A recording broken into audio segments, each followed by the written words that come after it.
Good morning mga ka-opa. Ngayon nga ay gumising ako na napakaaga, no? 2:30 AM pa lang ay gumising na ako. Siyempre, kailangan natin maligo. So, para ma-freshen up tayo, maligo na muna tayo. Alright. So yan. Oops, hanggang dyan na lang muna. Ayan, tapos na nga ako maligo. Nagbihis na ako niyan. Kinatabit ko yung sinturon ko. Siyempre, kinuha ko yung jacket ko. Dahil madaling araw, malamig sa biyahe. So, kailangan ko mag-ride din jacket. So, yan nga ba ginagamit kong jacket kapag ako yung nagmumotor, no? Siyempre, para hindi tayo masyadong ginawin sa biyahe. At ayan, sinuot ko na yung aking balaklava at ang aking helmet. So, ready to ride sa tayo mga ka-opa. Opa na natin, let's go. So, ito na nga, in-skip ko na ibang video. Nung bumiyaya ako ng madaling araw, no? Kasi madilim din, hindi nyo din makikita yung kalsada. So, ito na nga, papunta na nga kami dun sa beach sa paliguan namin. Siyempre, huminto muna kami dito sa isang watermark na mag-video muna kami.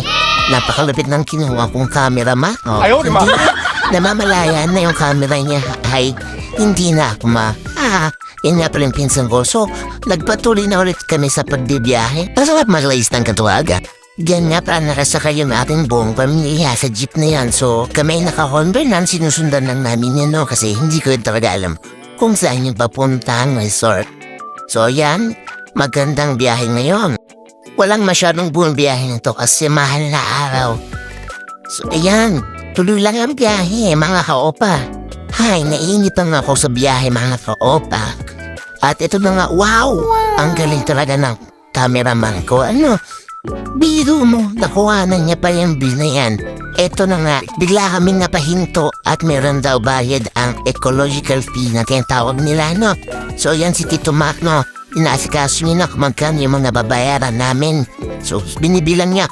At bakit ako bigla dito, no? Kasi, pero ulo daw, no? So yan, nagpatuloy na ang aming biyahe, no? Manggaling talaga tong cameraman ko. Nararamdaman ko na malapit na kami. Oh, finally nga, andito na kami sa pinaka-main entrance ng beach resort. So ayan na, binidyohan ko na. Excited kasi ako mag-video, no? Ito yung cottage namin. So, ayan na, yung iba nakakakaw na agad ang buhangin. So yan nga pala mga ka-opa, ang view ng beach na pinuntahan namin. Ayan na nga, naglatag na sila at nagiinuman na agad. Oo na daw sila kanina pa sa biyahe pa lang gusto na nang tumagay. Siyempre hindi ako magpapahuli, mamaya tatagay natin na. At yan nga pala yung mga Gen-Z naming mga kamag-anak. Yan nga yung mga pinsan ko. Siyempre yan din yung aking pamangkin na opa din ang style. At shin, kapansin ko to kapatid ko, kanina pa nagpapakit sa camera. Putik na yan, akala ko ahas na basura lang pala. So ayan, tuwang-tuwa na sila. Mga nakabungis-ngis na sila. Mukhang magkaka-amats na sila. Sabi ng guard, mag-ingat ako, may baka malaglagan kami ng buko. Ayan na nga. Nagpa-party-party na sila.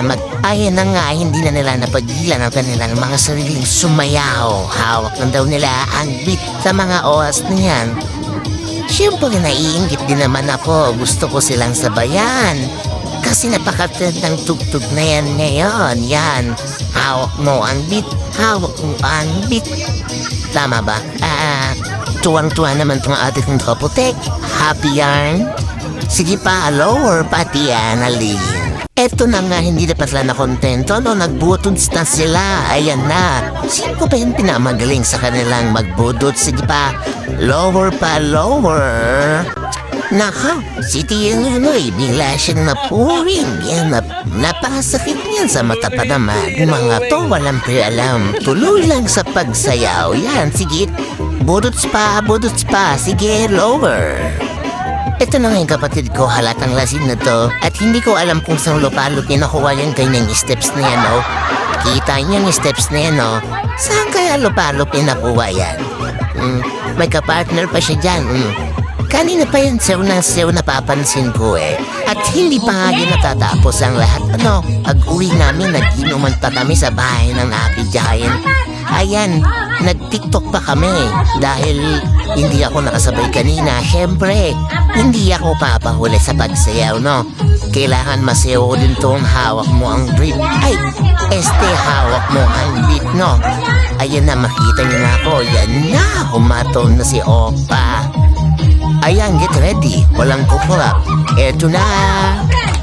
Ayan na, pati ang mama ko ay nakisabay na rin sa pag-beat. Ayan na, tuwang-tuwa nga siya, no? Pasintabi po sa lahat ng kumakain.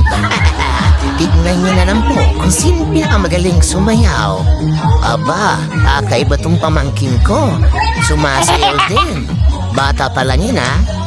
Dito ko lamang napagtanto na walang katumbas na halaga ang bawat ngiti at kasiyahan na nakikita mo sa iyong pamilya, lalo na pag kayo ay buo at sama-sama. O, paano ba yun mga ka-opa? Hanggang dito na lang. Para updated kayo sa mga susunod kong mga vlogs, don't forget to like, share, and follow!